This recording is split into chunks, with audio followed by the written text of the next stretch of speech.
Resuming debate, the Honourable Member for Scarborough Agincourt.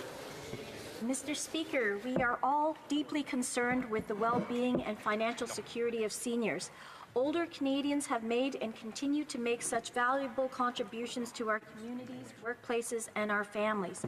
Seniors have been a priority for the Government of Canada, and they remain a priority with good reason. Like many countries, Canada has a growing seniors population. We're seeing a huge demographical shift, which will bring many new opportunities, but also challenges that we need to prepare for. Seniors are the fastest growing demographic group in Canada.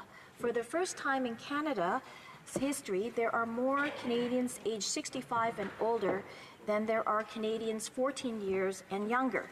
It is projected that by 2030, seniors will represent nearly a quarter of the population. That's good news. It means that Canadians are living longer, and that's something to celebrate. It also means that our government must continue to develop and promote important initiatives that address seniors' issues and work to promote opportunities for Canadian seniors. I welcome the motion put forth by the Honourable Member from Richmond Centre concerning fraudulent activities against seniors. Fraud is a serious crime that can affect all Canadians, but it is especially disheartening when seniors fall victim to this particular crime. Each year, countless Canadians lose millions of dollars to scammers who bombard us with online, mail, door-to-door, and telephone scams. Scammers target people of all backgrounds, ages, and income levels, including seniors.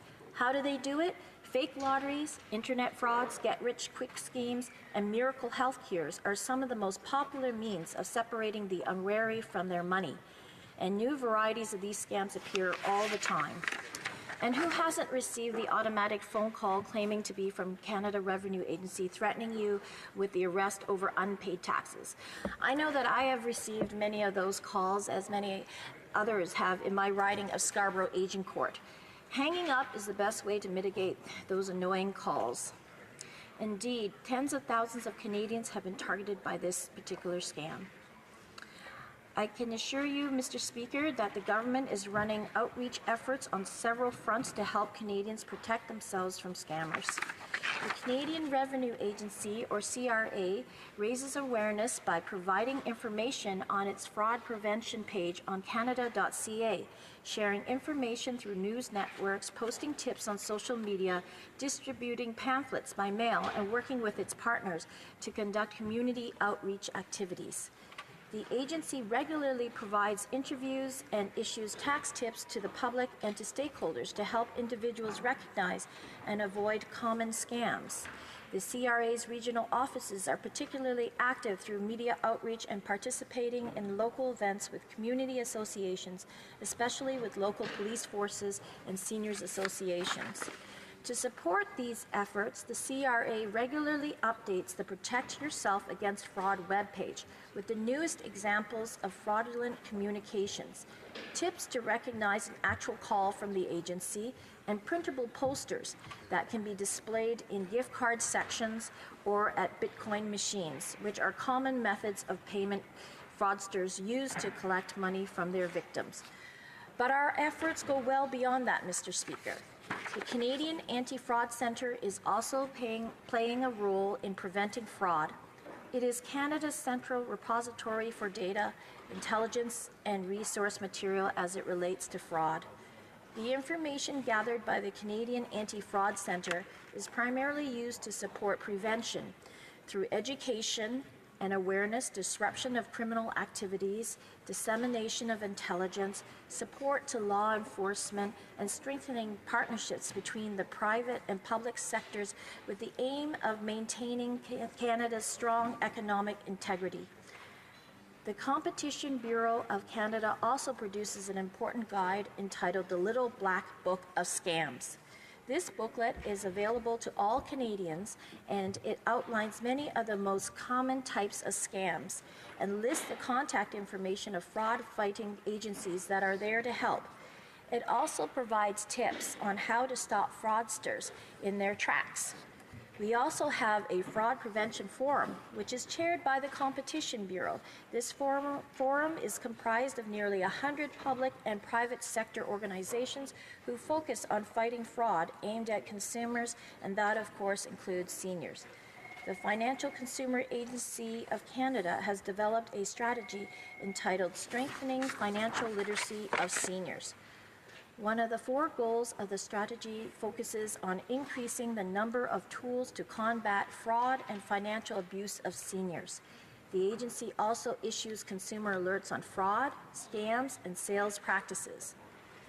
In the same vein, we are taking action to prevent and raise awareness of elder abuse, including financial abuse. We carry out these efforts through programs like the New Horizons for Seniors program, which provides over $35 million each year to support community-based projects that address issues such as elder abuse. Lastly, I'd like to mention the recently introduced legislative amendments to Bill C-86. This bill proposes to make amendments to the FCAC Act and the Bank Act, which would advance the rights and interests of bank consumers, including seniors, and to ensure all Canadians benefit from strong consumer protection standards in banking. It will also provide the Financial Consumer Agency of Canada with additional tools to implement supervisory best practices. This agency will engage with banks and seniors groups to create a code of conduct to guide banks in their delivery of services to Canada's seniors. The Minister of Seniors supports these engagements. We also restored the age of eligibility for the Old Age Security Pension and the Guaranteed Income Supplement from 67 back to 65 years old. This is keeping about 100,000 future 65 and 66-year-old vulnerable seniors from falling into poverty. Monsieur le Président, nos amis Canadiens. Mr. Speaker, our seniors are respected members of our society. Raise awareness of fraudulent activities for all Canadians, including seniors. As I mentioned earlier, the Government of Canada is concerned with the financial security of older Canadians. C'est pourquoi nous avons pris. And this is why we have brought in measures to help people, to help lift them out of poverty. Of the Guaranteed Income Supplement. This move alone is improving financial security for almost 900,000 low-income seniors and lifting thousands of seniors out of poverty. It is our duty to support and protect them, and that is exactly what we are doing. The Government of Canada is committed to providing Canadian seniors and future retirees greater security and a better quality of life.